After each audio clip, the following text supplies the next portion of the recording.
First சாம்பார்லேருந்து ஆரம்பிச்சிடலாம். சாம்பாருக்கு பருப்பு வந்து துவரம் பருப்பு வேக போட்டு வச்சாச்சு. சாம்பாருக்கு தேவையான காய்கறிகள்லாம் நறுக்கி வச்சுருக்கோம். என்னென்ன காயெல்லாம்? முருங்கைக்காய், கத்திரிக்காய், அவரைக்காய், அப்புறம் மாங்காய், இதெல்லாம் பூசணிக்காய், சக்கரை பூசணி, இதெல்லாம் தான் போட்டு இன்னைக்கு சாம்பார் வைக்க போகிறோம். இதெல்லாம் நறுக்கி வச்சுருக்கேன்.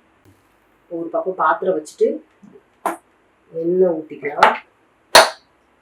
எண்ணெய் சூடானே கடுகு உளுந்து போட்டாச்சு. கடுகு உளுந்து போட்டு லேசாக வடிக்கவும் 5-6 வெந்தயம், ஒரு 1/2 ஸ்பூன் அளவுக்கு சீரகம் எல்லாம் சேர்த்து கடுகு நல்லா வெடிக்கவும் இதில் கொஞ்சம் கருவேப்பிலையும் சேர்க்கலாம்.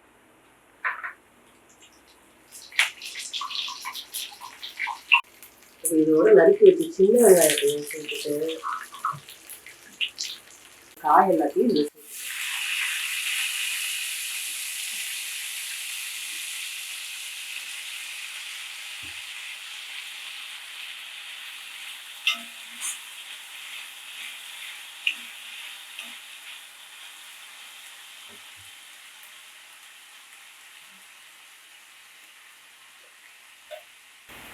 காயெல்லாம் போட்டு ஒரு வதக்கவும் 2 தக்காளியை நல்லா வந்து மசிச்சு வச்சுருங்க. அதையும் இதில் சேர்த்து சாம்பாருக்கு தேவையான அளவு சாம்பார் பொடி, அப்புறம் கொஞ்சம் மஞ்சள் பொடி, இது 2 சேர்த்து தண்ணி ஊற்றுறதுக்கு முன்னாடி இப்படி ஒரு வதக்கிக்கலாம். இந்த மசாலாவோட பச்சை வாசம் போகிற மாதிரி.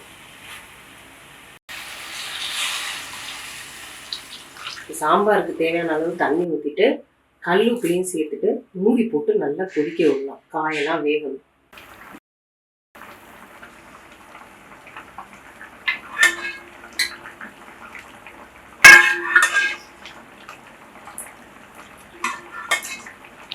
காய் வந்து நல்லா முக்கால்வாசி வெந்ததுக்கப்புறம் வேக வச்ச பருப்பை, துவரம் பருப்பை வந்து இதோட ஆட் பண்ணிவிட்டு இன்னும் கொஞ்சம் தேவையான அளவு தண்ணி ஊற்றிட்டு நல்லா மிக்ஸ் பண்ண இது இன்னும் ஒரு 2 கொதி வரட்டும். நல்லா கொதி வந்து காயும் நல்லா வெந்துருச்சு. சாம்பார் வந்து கரெக்டான பதத்தில் இருக்குது. இப்போ கொத்தமல்லி தழையை தூவி சாம்பாரை இறக்கிடலாம்.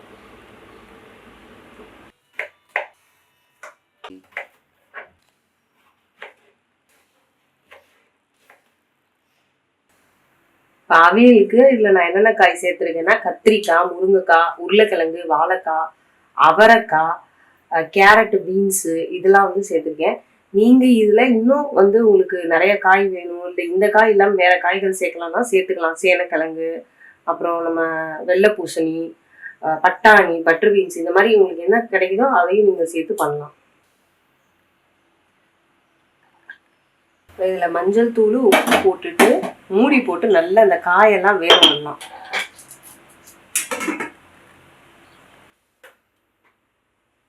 அவியலுக்கு காய் வேக போட்டிருக்கோம். அது வெந்துட்டு இருக்க சமயத்தில் அதுக்கு தேவையான தேங்காய் மசாலா அரைச்சிடலாம். இதில் ஒரு 2 சில்லு தேங்காய் போட்டிருக்கேன், 2 பச்சை மிளகாய், 1 ஸ்பூன் சீரகம், இது மட்டும்தான். இதை வந்து நல்லா அரைச்சிட்டு வரப்போகிறோம். இப்போ அவியல் காய்களும் நல்லா வெந்துருச்சு. இதில் கொஞ்சம் தண்ணி இருக்குது, இப்போ நல்லா வெந்திருக்கு. இப்போ இதில் தேங்காய், சீரகம், பச்சை மிளகாய் அரைச்ச அந்த விழுதை வந்து இதில் சேர்த்துடலாம்.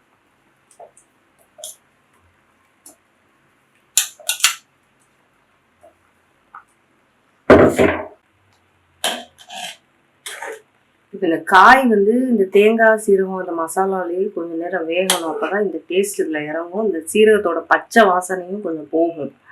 ஒரு 2-3 நிமிஷம் வந்து இதுலேயே கொதிக்க விடணும். மூடி போட்டே வேக வச்சிடலாம். அவியல் தண்ணிலாம் வற்றி சாஃப்டாக வெந்துருச்சு. காயெல்லாம் நம்ம போட்டு அந்த தேங்காய் மசாலாலாம் உள்ளே இறங்கி லாஸ்ட்டாக நம்ம என்ன பண்ணணும் அப்படின்னா, இறக்குறதுக்கு முன்னால் 2 ஸ்பூன் தயிர் ஊற்றி நார்மலாக அவியலில் இறக்குவாங்க. மாங்காவும் போடலாம்.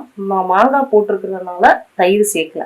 நீங்கள் இந்த காய்களில் உங்களுக்கு மாங்காய் கிடைக்கல, போடலைன்னா நீங்கள் 2 ஸ்பூன் தயிர் சேர்த்துக்கலாம்.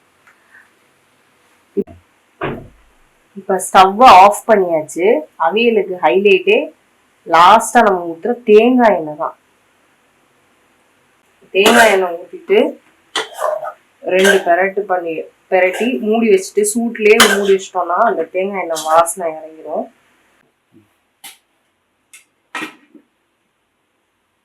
சாம்பார் ரெடி ஆயிடுச்சு. அவியலும் ஆல்மோஸ்ட் ரெடி ஆகிட்டு இருக்கு. இப்போ வந்து சேனைக்கிழங்கு வறுவல், கல்யாண வீட்டு சேனைக்கிழங்கு வறுவல் பண்ண போகிறோம். அதுக்கு சேனைக்கிழங்கு நான் இந்த மாதிரி சின்னதாக நறுக்கி வச்சுருக்கேன். அதாவது தோல்லாம் நல்லா சீவிட்டு சுத்தம் செஞ்சுட்டு தோல்லாம் நல்லா சீவிட்டு நல்லா கழுவி எடுத்து போட்டிருக்கேன். சின்ன சின்னதாக நறுக்கலாம் கொஞ்சம் சீக்கிரம் வேகும். தண்ணியில் போட்டு நம்ம கொஞ்சம் வேக வைக்கணும்.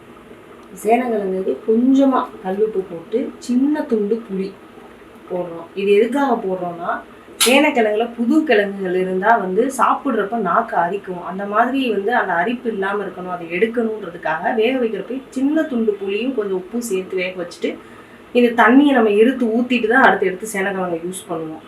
அப்போ அந்த அரிப்புலாம் இல்லாமல் இருக்கும்.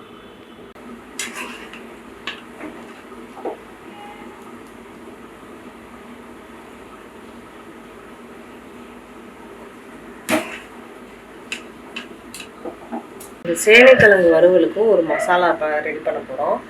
இதுக்கு வந்து என்ன பண்ண போகிறோம்னா சின்ன அந்த மாதிரி துண்டு தேங்காய் கொஞ்சம் சேர்த்துக்கலாம்.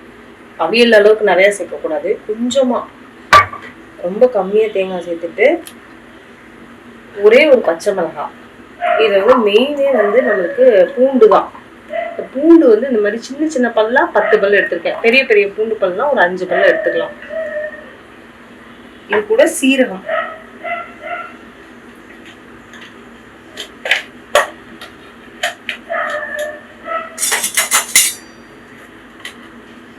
சீரகம் கொஞ்சம் சேர்த்துக்கிறேன்,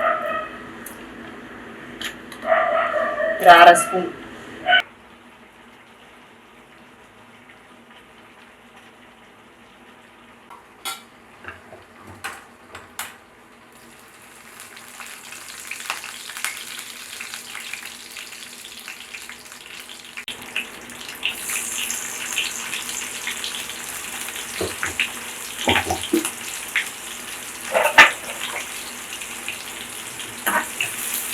சேனக்கிழங்கு வறுக்கிறதுக்கு எண்ணெய் ஊற்றி அதில் கடுகுண்டு, கருவேப்பிலை, சின்ன வெங்காயம் நறுக்கிறதெல்லாம் போட்டு நல்லா வதக்கிட்டு இருக்கோம். இந்த சேனக்கிழங்கு பார்த்தீங்கன்னா வெந்திருக்கு. இது வந்து ரொம்ப அப்படி குலைவாக வேகாமல் 3/4 வெந்திருக்கு. 3/4 வெந்தால் தான் வறுக்கிறப்ப கரெக்டாக இருக்கும். ரொம்ப வேக வச்சிங்கன்னா நம்ம கிளறப்பவே அது குழஞ்சிடும். அதனால் இந்த இது கரெக்டாக இருக்கணும். 3/4 வெந்திருக்கும்.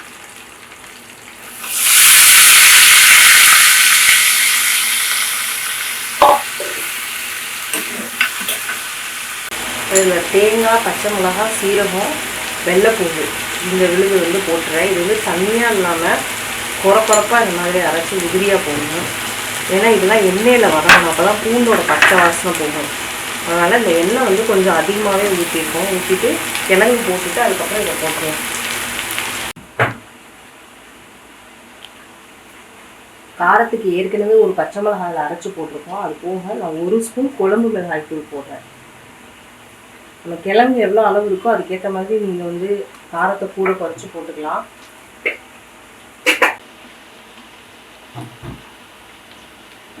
இதுக்கு தேவையான அளவு தூள் உப்பு போடலாம். கல்லுப்பு வந்து போட போகிறது இல்லை, ஏன்னா அது வந்து கரையாது. நமக்கு வந்து வறுக்க தானே போகிறோம். அதனால் இந்த மாதிரி வறுவலுக்கு எல்லாமே நம்ம தூள் உப்பு தான் சேர்க்கணும். இது வந்து சிம்லேயே வச்சு அடுப்பை இது மாதிரி லேசாக அப்படி கிளறி விடணும். சிம்லேயே இருக்கணும். அப்போ தான் வந்து நமக்கு கொஞ்சம் மொறுன்னு இருக்கும். இந்த மாதிரி ட்ரை ஆகி உதிரியாகவும் வரும். சேனக்கிழங்கு நல்லா வந்து வெந்துருச்சு. இப்போ வந்து கீழெல்லாம் வெயிலெல்லாம் லேசாக வறுபட்டுருக்கு. அந்த மசாலா பூண்டு வாசனை, பச்சை வாசனை இது எல்லாமே வந்து போயிட்டு நல்லா சாப்பிட்ற பதத்தில் டேஸ்ட்டாக வந்துடுச்சு. இப்போ நம்ம ஸ்டவ் ஆஃப் பண்ணிடலாம்.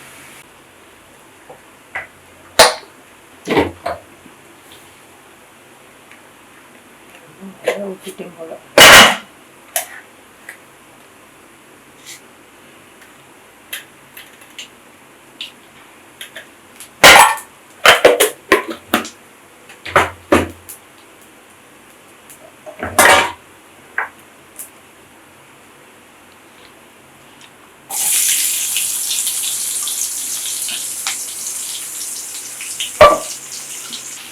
முட்டைக்கோஸ் பொரியல் பண்ண போகிறோம். அதுக்கு 2 ஸ்பூன் எண்ணெய் ஊற்றி அதில் கடுகு, கருவேப்பிலை, பச்சை மிளகாய், சின்ன வெங்காயம், சீரகம் இதெல்லாம் போட்டு நல்லா ஒரு வதக்கிக்கலாம்.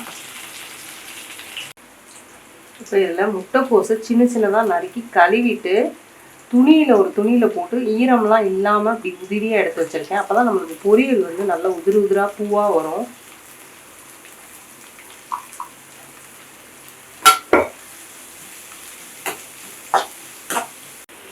இந்த முட்டைக்கோஸ் சேர்த்ததுக்கப்புறம் இதில் பாசி பருப்பு சேர்த்துருக்கேன். பாசி பருப்பு சும்மா ஒரு 2-3 ஸ்பூன் பாசி பருப்பு போட்டால் போதும்.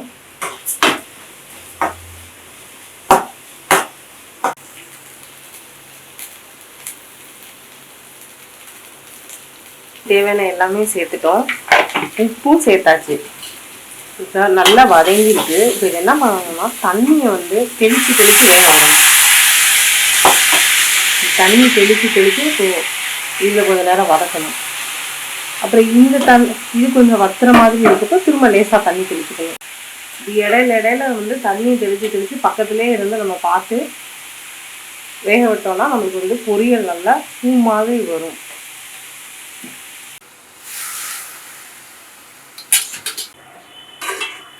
முட்டைக்கோஸ் பொரியல் ரெடி ஆயிடுச்சு. எண்ணெய் கொஞ்சம் நான் ஓவராக விட்டுட்டனால எனக்கு இந்த மாதிரி ப்ரௌன் ஆயிடுச்சு. நீங்கள் எண்ணெய் மட்டும் கொஞ்சம் பார்த்து அளவாகவே விட்டுக்கோங்க. ஹலோ, ரசத்துக்கு தேவையானதை அரைக்க போகிறோம். 1 ஸ்பூன் மிளகு, 2 ஸ்பூன் சீரகம், ஒரு 6 to 7 பல் பூண்டு போட்டிருக்கோம். அப்புறம் 2 சின்ன சைஸில் சின்ன வெங்காயம் சேர்க்கறதுனால ரசத்தோட டேஸ்ட்டை இன்னும் அதிகமாகும். அப்புறம் 1 கைப்பிடி அளவு கொத்தமல்லி. இதெல்லாத்தையும் கொரப்பாக அரைச்சிட்டு வரலாம். இப்போ ரசத்துக்கு ரெடி பண்ணிடலாம். ஏற்கனவே ரசத்துக்கு தேவையான இது வந்து அரைச்சி வச்சுட்டோம், மிளகு சீரகம்லாம். இப்போது 2 தக்காளியை நல்லா நான் வந்து மசிச்சு வச்சுருக்கேன். இதில் ரசத்துக்கு தேவையான அளவு புளி தண்ணியை சேர்த்துக்கலாம். புளி கரைச்சி எடுத்து வச்சுருக்கேன். புளி தண்ணி சேர்த்துக்கலாம். இப்போது இதில் கொஞ்சம் கல்லுப்பு நமக்கு எவ்வளோ தேவையோ அவ்வளோ போட்டுக்கலாம்.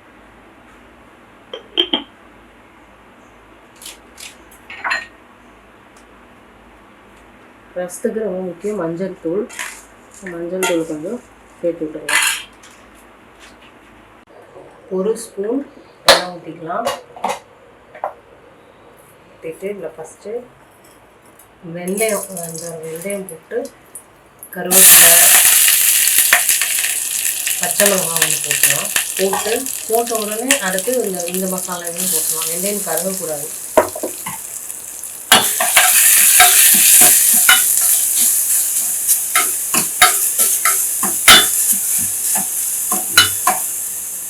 பெருங்காயத்தூளும் கொஞ்சம் சேர்த்து ஒரு வதக்கிக்கலாம்.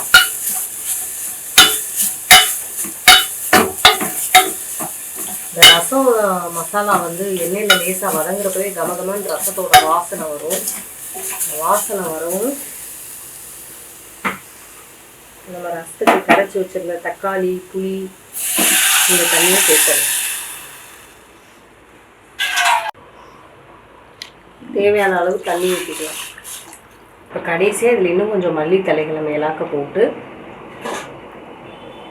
சிம்மிலேயே வச்சுருக்கணும். வச்சுட்டு நுரை பொங்கி வரவும் ரசத்தை ஆஃப் பண்ணிடணும். ரசத்தை கொதிக்க விடக்கூடாது. கொதிக்க விட்டால் டேஸ்ட்டு கம்மியாகிடும். இப்போ ரசம் ஓரமாக பார்த்திங்கன்னா நுரை கட்டி வர ஆரம்பிச்சிருச்சு. இன்னும் விட்டோம்னா கொதிக்க ஆரம்பிச்சிடும். அதுக்குள்ளே நம்ம ஸ்டவ்வை ஆஃப் பண்ணிடலாம்.